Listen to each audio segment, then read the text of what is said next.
Hello, I'm Micki Pistorius. In this video, it is the second of the trilogy on my signature theory on the origin of serial killers. In the first video, I discussed how fixations in one or more of Freud's psychosexual developmental phases plant the seeds of sexual and aggressive fantasies in a serial killer, and how these fantasies are acted out on a crime scene. I discussed the first two phases, the oral and the anal phase, and I also discussed one of Freud's followers, Menelek Klein's theory on the contents of these preverbal fantasies. To continue in this video, I'm focusing on the other phases, the Oedipus, the latency, and the genital phases. Now, Oedipus was a mythical Greek king who inadvertently killed his father and married his mother, and he was so wrecked with guilt that he struck out his own eyes, and he spent the rest of his life wandering the Greek landscape as a blind beggar. So Freud named his composed theory explaining the son's sexual attitude towards his mother and his hostility towards his father after Oedipus. Parents may become concerned when their boys between the ages of 4 to 6 years become very attached to their mothers and they act aggressively towards the fathers. This is a natural phase for boys, and parents often misinterpret the boy's behavior. In a natural development, they'll grow out of it by the age of 6 years. Now, according to Freud's theory on the psychosexual development of children, the Oedipus, or the phallic phase, exists from approximately 4 to 6 years of age. It is the most interesting phase when the boy subconsciously falls in love with a mother and he harbors subconscious sexual fantasies towards her, and subconsciously he hates the father and he harbors subconscious aggressive fantasies towards him. Now, during the phallic phase, children begin to show a natural curiosity in the difference between the genders' genitalia. It is the typical show me yours and I'll show you mine curiosity. When the little boy then discovers that the girl does not have a phallus, he's quite shocked that she was born this way, couldn't believe it, without this particular pride and joyous genital. It's missing. So subconsciously, he preserves her to be castrated. It was cut off. And if she can be castrated, then he can be castrated. And that is how castration anxiety begins. Now, one of the fixations of the phallic phase occurs when a boy triumphs over his father in his battle for the affection of his mother. And many women may prefer their sons over their husbands, and they ignore their husbands completely. Many mothers also do not realize that they are actually castrating their sons when they refer to them with diminutive terms or childish nicknames, especially in front of their girls and their boyfriends, referring to little Johnny or Johnny my boy, when Johnny is actually 15 years old and he is not John. Fixation can also occur when the boy experiences himself psychologically castrated by the father or the mother. In his fantasy, the father might castrate him because he's coveting the father's wife, or the mother might be castrating because she's rejecting his adoration of her. By the end of the spirit, around about 6 years, the little boy decides it's much wiser to identify with his father and to grow into manhood and then one day find a wife of his own.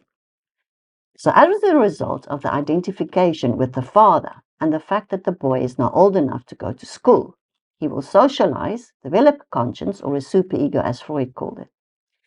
The South African serial killer who fixated in the Oedipal phase was the Cape Town prostitute killer whom we arrested.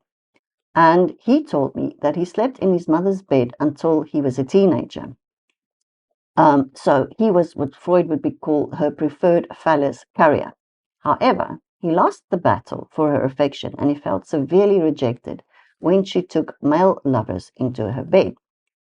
He then developed an erectile dysfunction disorder, and on his crime scene, he symbolically compensated for this by inserting a bottle into the private parts of a victim.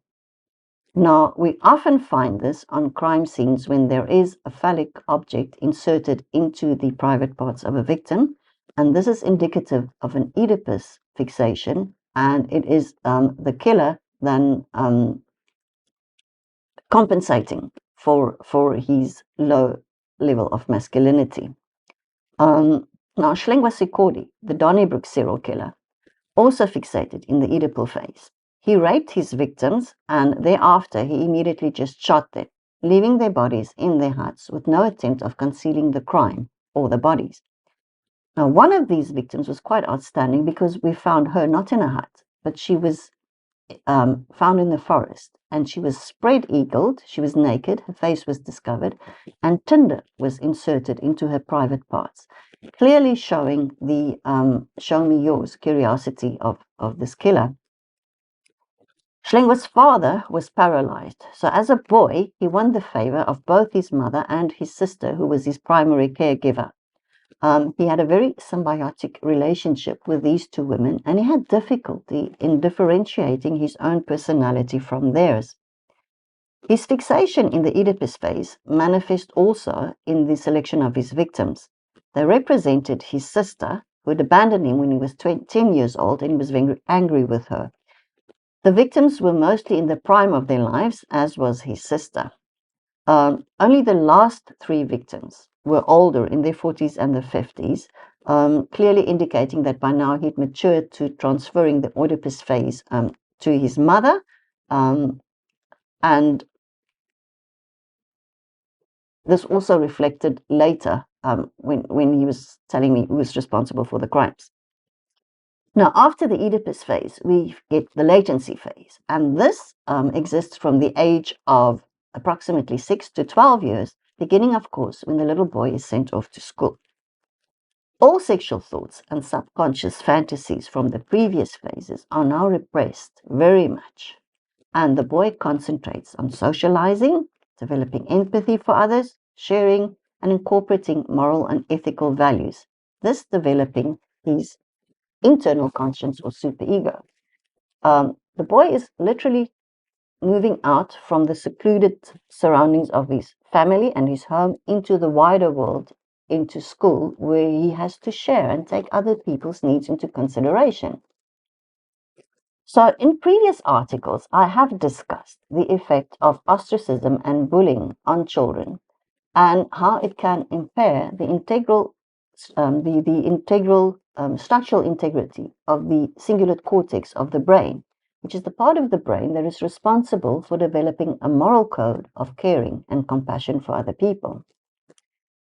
So a fixation in this phase can occur when the conscience develops too strongly.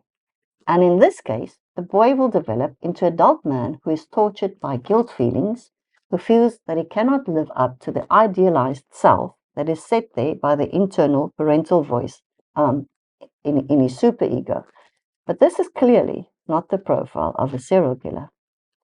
So the serial killer fixation in the latency phase would mean he fails to socialize and to empathize with other people. And the primitive sexual and aggressive fantasies are not repressed, they remain conscious.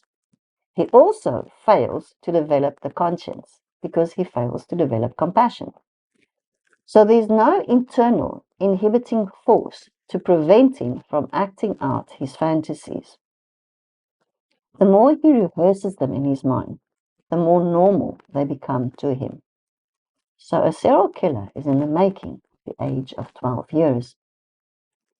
In the following phase, during the genital phase, as we know, this is spanning the teenage years, the hormones are re-emerging.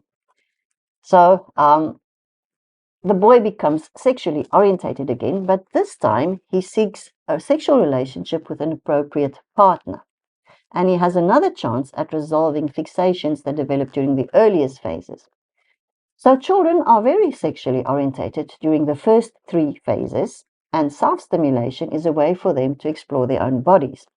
But during the genital phase, it is directed at giving and receiving pleasure from another person, from another body.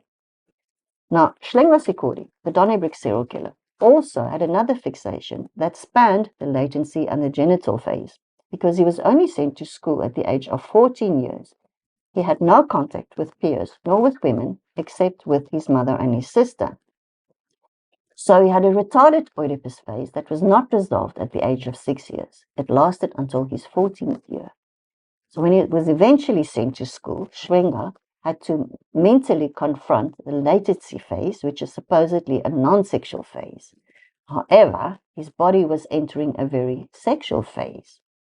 He was developmentally retarded in comparison to his peers. He did not have any social skills in forming relationships or friendships even. His father was paralyzed. So his father was not a factor to him in his life, and his brothers had left his home. So he had no father role model with whom he could identify. So since he skipped going to school until his latency phase, he was deprived of learning to develop any capacity for compassion. So Schwenger never developed a conscience or a superego, and this was blatantly obvious on his crime scenes. He told me it was his sister's fault that he committed the murders, for she failed in her duty to introduce him to women that could become his girlfriends or that he could collect a wife. He also told me it was his mother's duty to apologize to the families of his victims. Clearly, no conscience. Next week, in the final video of this trilogy, I will continue discussing my signature theory on the origin of serial killers, and I will be expanding on Freud's theory on the developmental of the id and the ego and the superego and the personality, as well as his theories on the passive-active role reversal. If you are a student or just seriously interested in learning about forensic psychology and profiling, please join my Patreon community at patreon.com/Micki Pistorius. For a nominal fee of $5 a month, I present articles and videos on the subject, supported by case studies, research, and my experience. Academics and other interested parties are welcome to join as well, as I appreciate your professional input. If you like these videos, then please give us your thumbs up, subscribe to the YouTube channel, and don't forget to visit the website mickipistorius.co.za and our Facebook page. Thank you for watching. See you next week.